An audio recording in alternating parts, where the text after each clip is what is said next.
بسم اللہ الرحمن الرحیم۔ معزز ناظرین، الحمدللہ آج رمضان المبارک کا دوسرا دن ہے اور آج انشاءاللہ ہم اپنے اس پروگرام میں قرآن کریم کے دوسرے پارے کی کچھ تفصیلات انشاءاللہ ذکر کریں گے۔ قرآن کریم کا دوسرا پارہ، اس میں سورہ بقرہ کی آیت نمبر 142 سے 252 تک 17 رکوع ہیں، جن کا خلاصہ اللہ تعالیٰ کی توفیق سے آج ذکر ہوگا۔ قرآن کریم کے حوالے سے خاص طور پر یہ بات ہمارے ذہن میں رہنی چاہیے کہ نبی کریم علیہ الصلاۃ والتسلیمات نے ارشاد فرمایا، الصیام والقرآن یشفعان للعبد، روزہ اور قرآن بندے کی شفاعت کریں گے اور اللہ تعالیٰ ان دونوں کی شفاعت کو اپنے حضور میں قبول فرمائیں گے۔ تو اس لیے ہمیں قرآن کریم کے ساتھ اپنے تعلق کو مضبوط کرنا ہے اور قرآن کریم سمجھنے کے لیے یہ جو کوشش ہو رہی ہے اسے خاص اہتمام کے ساتھ سننا ہے، چونکہ قرآن کریم کے سننے کا ایک بڑا ادب یہ ہے کہ اذا قرئ القرآن فاستمعوا له وانصتوا، جب قرآن کریم پڑھا جا رہا ہو تو غور سے کان لگا کر سنو اور چپ رہو، لعلکم ترحمون، تاکہ تم پر اللہ تعالیٰ کا رحم ہو، تم پر رحم کیا جائے۔ یقیناً ہم اللہ تعالیٰ کے رحمت کے حقدار ہیں، طلبگار ہیں، اس کے لیے ہمیں قرآن کریم کی یہ بات جو آپ کے سامنے ذکر ہو رہی ہے اس کو توجہ سے سننا ہے اور یکسو ہو کر خاموشی اختیار کرتے ہوئے سننا ہے۔ دوسرے پارے کا بالکل آغاز جن آیات سے ہو رہا ہے ان میں اللہ تعالیٰ نے تحویل قبلہ یعنی قبلے کا رخ بیت المقدس سے خانہ کعبہ کی طرف کیے جانے کا ذکر فرمایا ہے۔ نبی کریم علیہ الصلاۃ والتسلیمات جب مدینہ منورہ میں ہجرت کر کے تشریف لائے تو ابتدائی 17 مہینے قریباً آپ صلی اللہ علیہ وسلم بیت المقدس کی طرف رخ کر کے نماز پڑھتے رہے، لیکن آپ کے دل میں یہ خواہش تھی اور تمنا تھی کہ اللہ تعالیٰ اپنے کرم سے خانہ کعبہ کی طرف مسلمانوں کو نماز کے دوران رخ کرنے کا حکم دیں اور ہم قبلہ اپنا خانہ کعبہ کو بنائیں۔ اللہ تعالیٰ نے نبی اکرم صلی اللہ علیہ وسلم کی اس خواہش کا تذکرہ بھی قرآن کریم میں فرمایا ہے، قد نرى تقلب وجهك في السماء فلنولينك قبلة ترضاها فول وجهك شطر المسجد الحرام۔ آپ کی اس خواہش کو ہم دیکھ رہے ہیں، اس کا ہم جائزہ لے رہے ہیں، آپ چاہتے ہیں کہ آپ کا رخ خانہ کعبہ کی طرف ہو جائے، لہذا ہم آپ کو حکم دے رہے ہیں کہ فول وجهك شطر المسجد الحرام، آپ اپنا رخ مسجد حرام کی طرف کر لیجئے۔ آپ صلی اللہ علیہ وسلم مدینہ منورہ میں بنو سلمہ قبیلے کے ہاں تشریف لے گئے تھے ایک بیمار کا پتہ لینے کے لیے۔ لوگوں نے اس خواہش کا اظہار کیا کہ آپ ہمارے ساتھ کچھ دیر ٹھہریے۔ نماز ظہر آپ صلی اللہ علیہ وسلم پڑھا رہے تھے کہ اس دوران ہی اللہ تعالیٰ کی طرف سے حکم آیا، 2 رکعتیں پڑھ لی گئی تھیں۔ 2 رکعتوں کے بعد دوران نماز ہی تحویل قبلہ کا حکم آیا اور آپ صلی اللہ تعالیٰ علیہ وسلم نے اپنا رخ مبارک بیت المقدس سے مکہ مکرمہ مسجد حرام کی طرف کر لیا، خانہ کعبہ کی طرف کر لیا، اور تمام صحابہ جو آپ کی اقتداء میں نماز پڑھ رہے تھے ظہر کی، انہوں نے بھی اپنا رخ خانہ کعبہ کی طرف کر لیا۔ چنانچہ 2 رکعتیں بیت المقدس کی طرف رخ کر کے پڑھی گئیں اور 2 رکعتیں بیت اللہ کی طرف رخ کر کے پڑھی گئیں، اور اس مسجد کو مسجد قبلتین کہتے ہیں۔ آج بھی الحمدللہ وہ بڑی مسجد ہے مدینہ منورہ میں، جو لوگ مدینہ منورہ کی زیارت کے لیے جاتے ہیں اور وہاں الحمدللہ مسجد قبلتین میں جا کے نفل پڑھتے ہیں، انہیں یقیناً اس بات کا علم ہے۔ یہاں فرمایا سیقول السفہاء من الناس ما ولاھم عن قبلتہم التی کانوا علیہا، جب آپ نے اپنا رخ قبلہ کی طرف کر لیا، یعنی خانہ کعبہ کی طرف کر لیا، مسجد حرام کی طرف کر لیا، تو یہود نے اعتراض کیا کہ یہ کیا بات ہوئی کہ آپ 17 مہینے بیت المقدس کی طرف رخ کر کے نماز پڑھتے رہے اور اب بیت اللہ کی طرف رخ کر لیا ہے۔ تو اللہ تعالیٰ فرما رہے ہیں کہ یہ ناسمجھ لوگ یہ کہہ رہے ہیں کہ کس چیز نے ان کو پھیر دیا ہے اس قبلے کی جانب سے جس جانب یہ رخ کر کے نماز پڑھ رہے تھے۔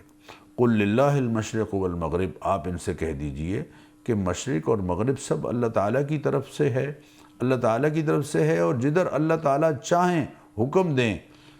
صاحبان ایمان کا یہ حق ہے اور ان پر لازم ہے کہ وہ اسی طرف رخ کر کے نماز پڑھیں۔ پھر فرمایا وَكَذَلِكَ جَعَلْنَاكُمْ أُمَّةً وَسَطًا،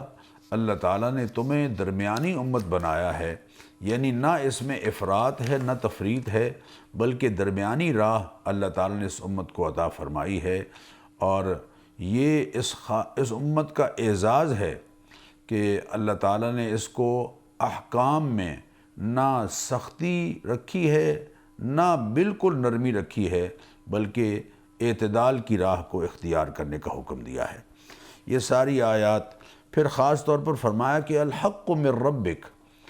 حق آپ کے رب کی جانب سے ہے، فلا تکونن من الممترین، اور امت کو یہ سبق دیا جا رہا ہے کہ حق کے آ جانے کے بعد کسی طرح کا شک تمہارے اندر ہرگز نہیں پیدا ہونا چاہیے۔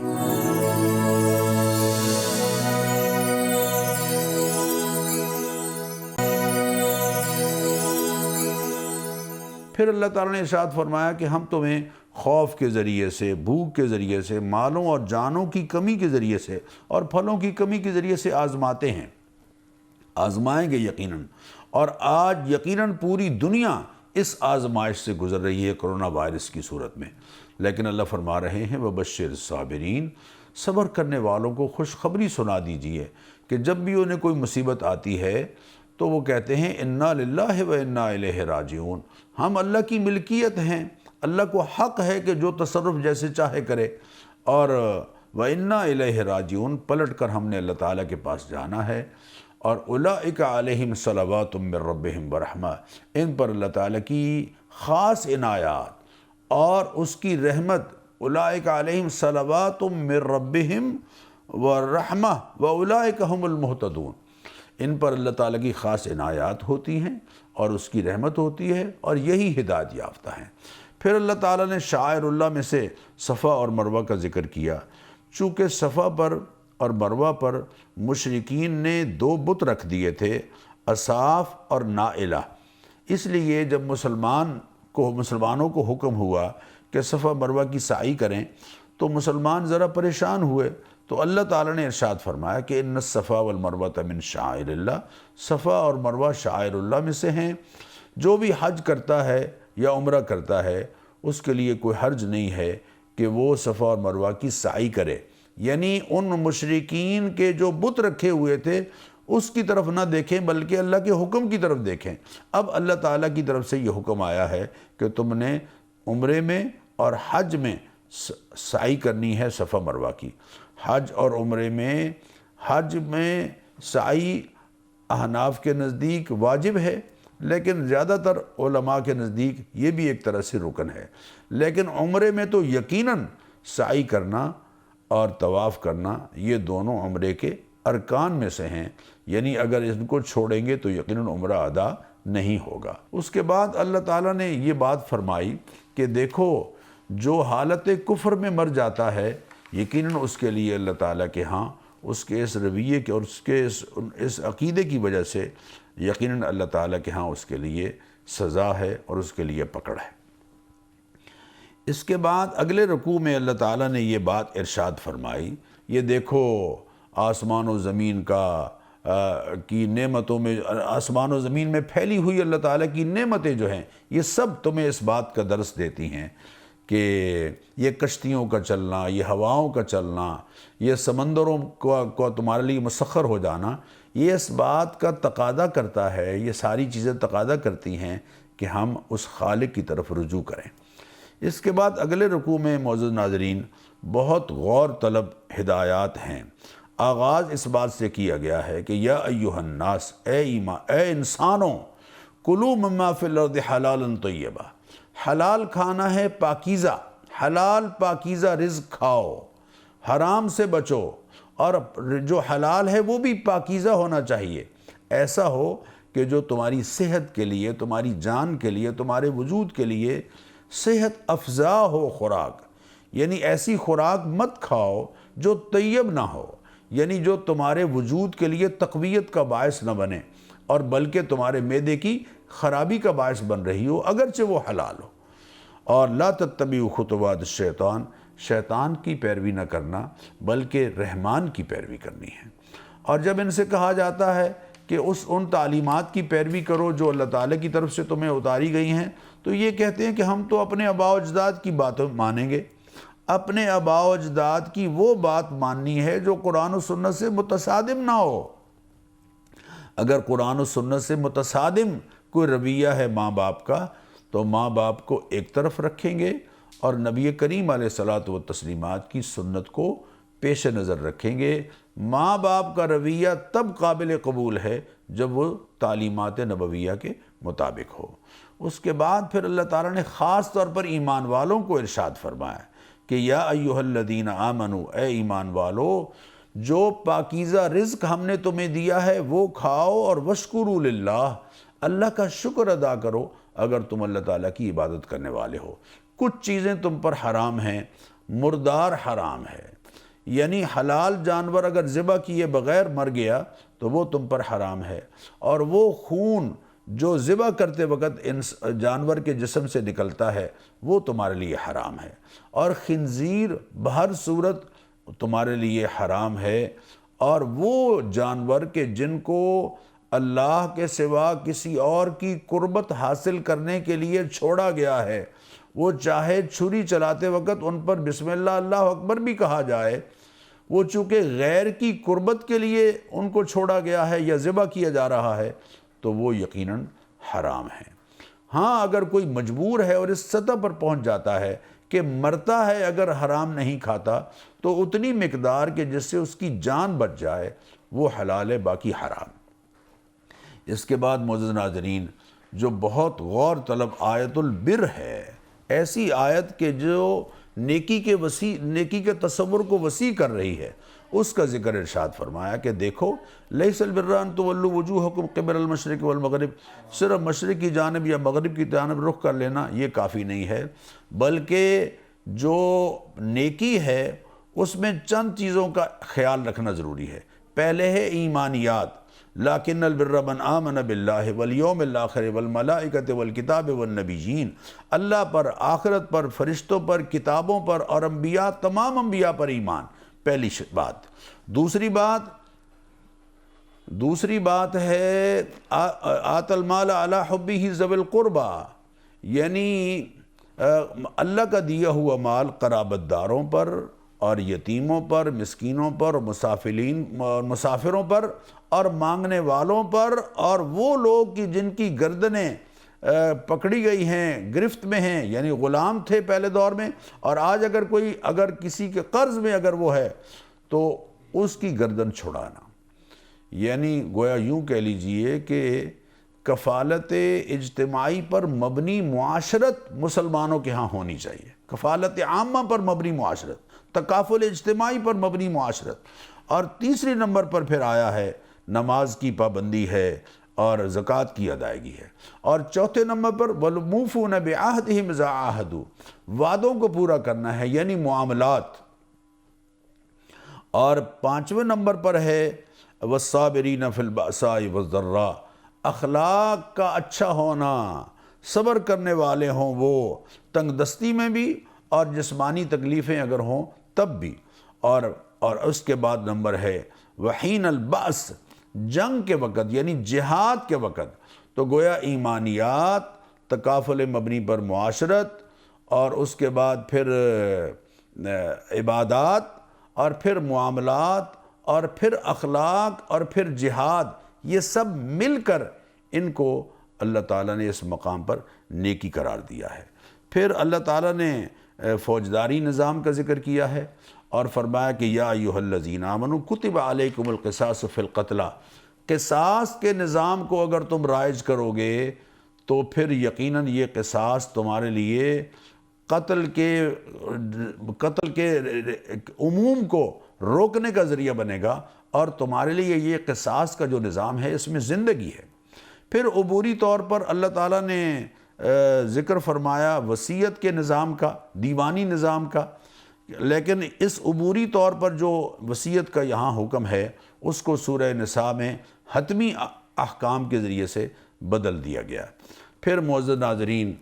الحمدللہ جو رمضان جس سے ہم گزر رہے ہیں، اللہ تعالیٰ نے اس کا ذکر فرمایا کہ یا ایھا الذین آمنوا، اے ایمان والو، کتب علیکم الصیام، تم پر روزے فرض کیے گئے ہیں، کما کتب علی الذین من قبلکم، جیسے تم سے پہلوں پر فرض کیے گئے ہیں۔ پھر روزوں کی تفصیل ہے کہ دیکھو اگر تم حالت سفر میں ہو تو تم ان دنوں میں روزہ اگر تم چھوڑنا چاہو تو چھوڑ سکتے ہو، لیکن اگر رکھنا چاہو تو رکھ بھی سکتے ہو۔ تمہارے لیے روزہ رکھنا اسی میں تمہارے لیے بہتری ہے۔ ہاں، جو روزہ رکھنے سے معذور ہیں ان کو روزے کا فدیہ دینے کی اجازت ہے، اور وہ فدیہ کیا ہے؟ طعام مسکین، ایک مسکین کا کھانا ہے۔ گویا ہم یوں کہہ سمجھتے ہیں کہ اگر کوئی روزہ نہیں رکھ سکتا کسی عذر کی وجہ سے، اور مسلسل آئندہ روزہ نہ رکھنا اس کے لیے ایسا ہے کہ وہ آئندہ نہیں رکھ سکے گا، جو رکھ سکے گا اس کے لیے تو وہ فدیہ نہیں دے گا وہ، بلکہ جب رکھ سکے تب قضا کرے۔ لیکن جو بالکل سرے سے نہیں رکھ سکے گا کسی بیماری کی وجہ سے، اس کو یہ ہے کہ وہ صدقہ فطر کے برابر فدیہ دے گا۔ پھر اللہ تعالیٰ نے اسی رکوع میں ارشاد فرمایا کہ اذا سألک عبادی انی فانی قریب، جب میرا بندہ میرے بارے میں پوچھتا ہے تو اسے بتائیے کہ میں تو اس کے بہت قریب ہوں، اجیب دعوت الداع اذا دعان، جب یہ مجھ سے مانگتا ہے تو میں اس کی پکار کو سنتا ہوں۔ اللہ اکبر، اللہ اکبر۔ میرے معزز ناظرین، محترم حضرات، خواتین و حضرات، اللہ سے مانگنے کی ادا کو ہمیں اپنانا ہے، چونکہ اللہ تو خود کہہ رہے ہیں کہ جب بھی کوئی میرا بندہ کسی واسطے کے بغیر، کسی ذریعے کے بغیر جب مجھ سے مانگتا ہے تو میں یقیناً اس کی دعا کو سنتا ہوں اور قبول کرتا ہوں۔ اس کے بعد پھر اللہ تعالیٰ نے ارشاد فرمایا کہ دیکھو لا تاکلوا اموالکم بینکم بالباطل، ایک دوسرے کے مال ناحق طریقے سے مت کھاؤ۔ جو ناحق اور عدالتوں میں کیس لے کے جاتے ہو اور پھر یہ کوشش کرتے ہو کہ عدالتیں تمہارے حق میں فیصلہ کر دیں، اور تدلوا بہا الی الحکام لتاکلوا فریقا من اموال الناس بالاسم، ناحق لوگوں کے مال کھاؤ، ایسا نہیں کرنا ہے۔ جو حق ہے وہی حق ہے، اور کورٹ کے ذریعے سے اور عدالتوں کے ذریعے سے فیصلے اپنے حق میں کروا بھی لوگے تو پھر بھی حضور نے فرمایا یہ ایک انگارہ ہے جو تم اپنے ہاتھ میں پکڑو گے، جہنم کا انگارہ۔ جو کسی کا حق ہے وہ کسی کا حق ہے۔ اس کے بعد پھر اللہ تعالیٰ نے انفاق فی سبیل اللہ کا حکم دیا ہے کہ اے لوگو اللہ کی راہ میں خرچ کرو، وَلَا تُلْقُوا بِأَيْدِيكُمْ إِلَى التَّهْلُكَةِ، اور خود کو ہلاکت میں مت ڈالو، خودکشی سے اپنے آپ کو بچانا ہے۔ معزز ناظرین، جن حالات سے ہم گزر رہے ہیں اس میں انفاق فی سبیل اللہ، اللہ کی راہ میں خوب خرچ کرنا ہے، خوب خرچ کرنا ہے۔ اپنے اعزاء اور رفقاء اور اپنے احباب دیکھ لیجئے کہیں کوئی ضرورت مند ہے تو اس پر اللہ کی راہ میں خرچ کیجئے۔ حج کے احکام کا ذکر ہے، حج کے 3 مہینے ہیں، اور جب کوئی حج کے لیے اپنے آپ کو تیار کرتا ہے تو دیکھ لیجئے کہ فلا رفث ولا فسوق ولا جدال فی الحج، حج کے ایام میں کوئی بیہودہ گفتگو نہیں ہونی چاہیے، اور فسق و فجور سے اپنے آپ کو بچانا ہے، اور لڑائی سے اپنے آپ کو، جھگڑے سے اپنے آپ کو بچانا ہے۔ حج کے مسائل تفصیل کے ساتھ آپ انشاءاللہ العزیز اس پارے میں دیکھیں گے، پڑھیں گے، اور خاص طور پر پھر ایک مقام ایسا آتا ہے کہ جہاں اللہ تعالیٰ ارشاد فرما رہے ہیں کہ اللہ کا جب تم واپس منا میں آؤ تو خوب اللہ کو یاد کرو جیسے کہ اپنے باپ داداؤں کو یاد کرتے تھے۔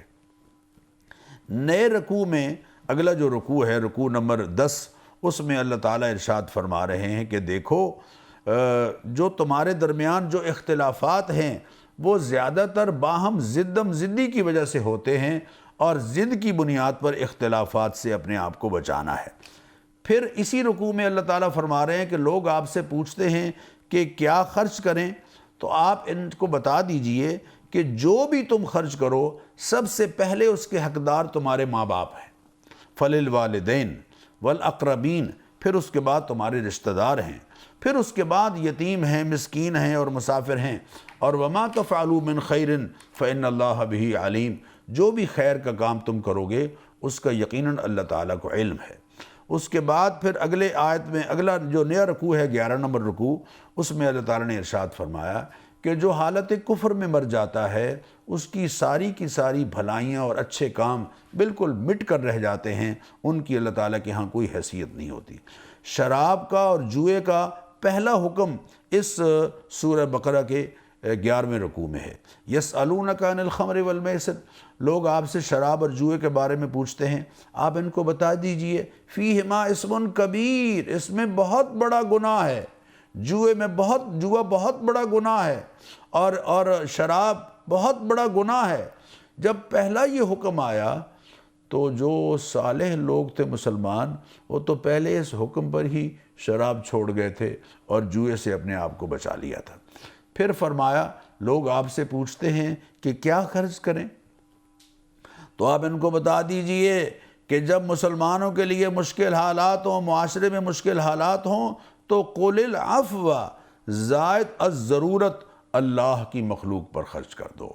ایک زمانہ تھا مدینہ منورہ میں، نبی اکرم صلی اللہ علیہ وسلم نے فرمایا کہ قربانی کا کوئی گوشت 3 دن سے زیادہ اپنے پاس نہ رکھے، لیکن اگلے سال جب مسلمانوں پر حالات بہتر ہو گئے تو پھر آپ نے ارشاد فرمایا کہ اب تم قربانی کا گوشت مزید رکھ سکتے ہو اپنے پاس۔ گویا سمجھ یہ آئی کہ جب مسلمان معاشرے کو شدید ضرورت ہو تو زائد الضرورت سارے کا سارا خرچ کر دینا ہے، اور جب حالات بہتر ہوں تو پھر مال کو،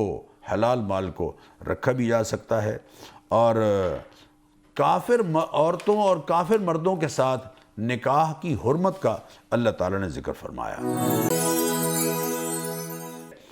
اگر خدا نخواستہ تم نے طلاق دے دی ہے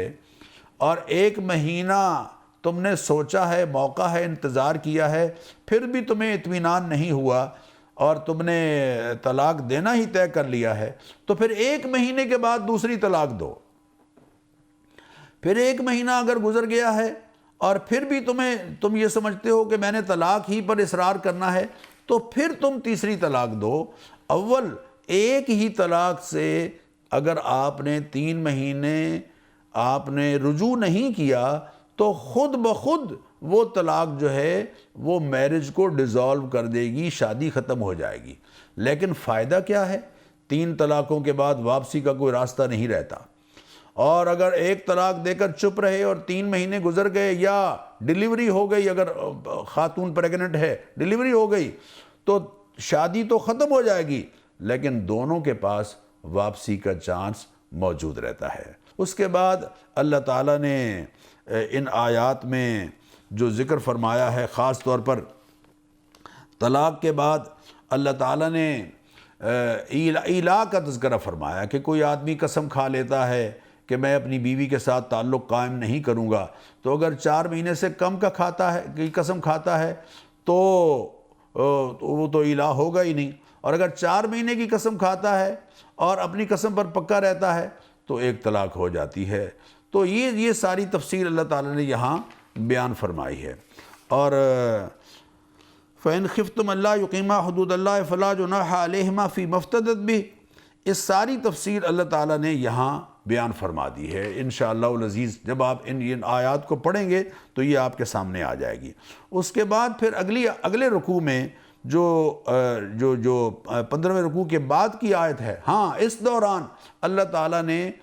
ماں کو یہ حکم دیا ہے کہ وہ اپنی اولاد کو 2 سال پورے دودھ پلائے۔ یہ بہترین وقفہ ہے 2 سال دودھ پلانے کا۔ اگر ماں اپنی اولاد کو دودھ پلاتی ہے تو اولاد کے لیے صحت مند غذا مہیا ہو رہی ہے، اور قربت بھی یقینی بات ہے اولاد کو تبھی ہوتی ہے جب ماں اس کو اپنا دودھ پلائے گی۔ اگر ڈبے کا دودھ پلائے گی تو پھر لازمی بات ہے بڑے ہو کر وہ ڈبوں سے ہی پیار کرے گا، ماں سے کہاں پیار کرے گا۔ اس لیے ماؤں کو چاہیے کہ وہ کہتی ہیں ہماری صحت متاثر ہوتی ہے، ہمارا جسم جو ہے اس کی شکل متاثر ہوتی ہے۔ ایسا نہ کیجئے، اولاد کو اپنے سینے سے لگائیے۔ باپ کو بھی چاہیے اولاد کی گردن پر بوسے دے، پیار کرے، محبت کرے اور اولاد کے لیے وقت نکالے۔ اس کے بعد پھر اللہ تعالیٰ نے عدت کا تذکرہ فرمایا ہے۔ اگر صرف طلاق دی ہے تو اس کے لیے 3 مخصوص ایام ہیں یا 3 مہینے ہیں، اور اگر شوہر فوت ہو جائے تو پھر اس کی عدت جو ہے وہ 4 مہینے 10 دن ہے۔ اور پھر مہر کا تذکرہ فرمایا ہے کہ اگر مہر مقرر کیا ہے اور رخصتی سے پہلے طلاق ہو گئی ہے تو آدھا مہر ادا کرنا ہے، اور اگر مہر مقرر نہیں کیا تو پھر دیکھیں گے کہ اس جیسی بچی کے مہر اس کے خاندان کی جو دوسری بچیاں جن کی شادی ہوئی ہیں ان کا مہر کیا تھا، تو اس کو مہر مثلی کہتے ہیں، وہ مہر مقرر کیا جائے گا۔ اس کے بعد اللہ تعالیٰ نے ارشاد فرمایا اگلے رکوع میں کہ حافظوا علی الصلوات والصلاۃ الوسطیٰ، نمازوں کی حفاظت کرو۔ دیکھیے قرآن کا یہ خاص انداز ہے کہ قرآن جو ہے وہ قانون کی اس طرح سے کتاب نہیں ہے کہ ترتیب وار قوانین بیان ہو رہے ہوں، درمیان میں اللہ تعالیٰ نماز کا بھی ذکر کر دیتے ہیں۔ گویا قرآن جو ہے وہ شاہی فرامین کے انداز پر اتری ہوئی کتاب ہے۔ قرآن تحریری نہیں، تقریر کے انداز میں اتری ہوئی کتاب ہے، لہذا جگہ جگہ احکام جو ہیں وہ آ رہے ہیں۔ نماز پابندی سے ادا کرو، خصوصاً جو درمیانی نماز ہے، اور نبی اکرم صلی اللہ علیہ وسلم نے فرمایا کہ اس سے مراد عصر کی نماز ہے، یہ پابندی کے ساتھ ادا کرنی ہے۔ جو مطلقہ عورتیں ہیں ان کو کچھ نہ کچھ دے کر انہیں رخصت کرنا ہے، یہ بات اللہ تعالیٰ نے ارشاد فرمائی ہے۔ اس کے بعد ایک قوم کا ذکر ہے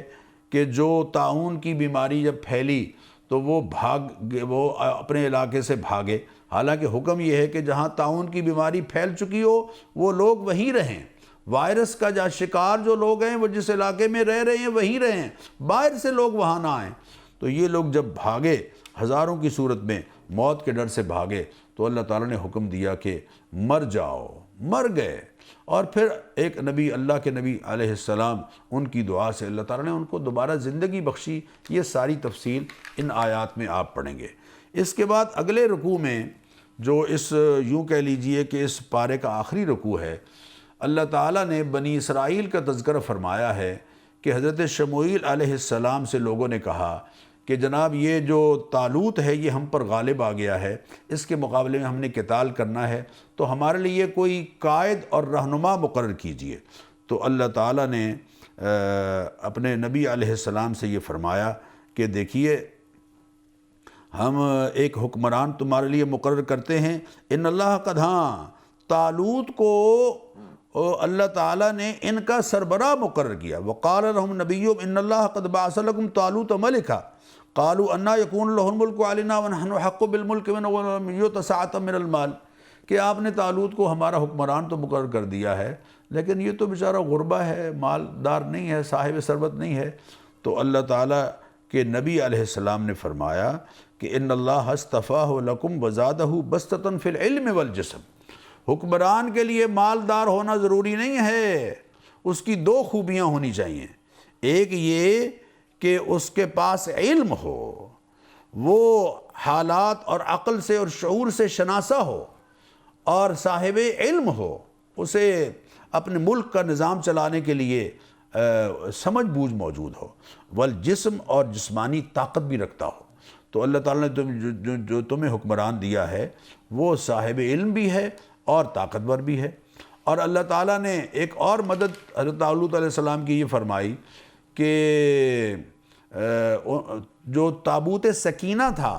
جن میں حضرت موسیٰ علیہ السلام اور ہارون علیہ السلام کی کچھ نشانیاں تھیں، وہ پلٹا کر ان کے پاس پہنچا دیا۔ قوم بڑی خوش ہو گئی، اور جب یہ لوگ نکلے جہاد کے لیے تو اللہ تعالیٰ نے ایک نہر کے ذریعے سے ایک مقام پر ان کو آزمایا، لیکن زیادہ تر لوگ اس آزمائش میں ناکام ہوئے۔ پانی اللہ نے کہا کہ پانی نہیں پینا ہے، تھوڑا پی سکتے ہو لیکن زیادہ پانی نہیں پینا ہے، میجارٹی نے پانی پی لیا اور پیٹ ان کے پھول گئے اور چلنے سے دشوار ہو گئے، لیکن 313 ایسے تھے کہ جنہوں نے پانی نہیں پیا۔ معزز ناظرین، یہ 313 اللہ تعالیٰ کے نبی کی قیادت میں میدان جہاد میں اترے، اور اس طرح سے اترے کہ یہ دعا کرتے ہوئے اترے کہ ربنا افرغ علینا صبرا وثبت اقدامنا وانصرنا علی القوم الکافرین، اے اللہ ہمیں ثابت قدم رکھنا اور ہمیں صبر اور حوصلہ اور ہمت عطا فرمانا اور کفار کے مقابلے میں ہماری مدد فرمانا۔ فَهَزَمُوهُمْ بِإِذْنِ اللَّهِ وَقَتَلَ داؤد جالوت، چنانچہ جب ٹکراؤ ہوا تو حضرت داؤد علیہ السلام جو اپنے باپ کے 7 بیٹوں میں سے کمزور بیٹے تھے، ان کے ذریعے سے اللہ تعالیٰ نے جالوت کو قتل کرایا، اور اس طرح سے قتل کرایا کہ وہ تو پوری طرح سے لوہے میں اپنے آپ کو ملبوس کیا ہوا تھا، لیکن اس کی پیشانی ننگی تھی۔ پیشانی پر حضرت داؤد علیہ السلام کے ہاتھوں 3 پتھر اس طرح سے لگے کہ پتھروں نے اس کی پیشانی کو بالکل توڑ کر رکھ دیا، بلکہ اتنی شدت سے لگے کہ وہ اس میں ہلاک ہو گیا۔ جب ہلاک ہوا، حضرت داؤد علیہ السلام کو طالوت بادشاہ نے یہ اعزاز یہ دیا کہ اپنی بیٹی کا نکاح ان کے ساتھ کیا، اور ریاست جو ہے وہ حضرت داؤد علیہ السلام کے سپرد کر دی، اور حضرت داؤد علیہ السلام کی تفصیل انشاءاللہ ہم اگلے آیات میں پڑھیں گے۔ تو اللہ تعالیٰ نے ارشاد فرمایا کہ اللہ تعالیٰ تلک آیات اللہ نتلوہا علیک بالحق، دیکھیے یہ جو آیات ہے، یہ جو واقعہ ہے، یہ نبی کریم علیہ الصلاۃ والتسلیمات کی نبوت کی دلیل ہے۔ اسی لیے اللہ فرما رہے ہیں انک لمن المرسلین، اے حبیب، یعنی پورے پارے کا جو اختتام ہے وہ اس جملے پر ہو رہا ہے، وَإِنَّكَ لَمِنَ الْمُرْسَلِينَ، آپ اللہ کے رسولوں میں سے ہیں، اس لیے کہ آپ کی قوم طالوت کے اور جالوت کے حالات کو تو نہیں جانتی تھی اور سارے واقعے سے پوری طرح باخبر نہیں تھی۔ ہم نے وحی کے ذریعے سے یہ واقعہ آپ کو سنایا ہے، آپ کو بتایا ہے، اور آپ وحی کے ذریعے سے انسانوں تک یہ پیغام پہنچا رہے ہیں۔ یہ آپ کی نبوت کی صداقت اور آپ کی رسالت کی اس کے سچے ہونے کی ایک بہت بڑی دلیل ہے۔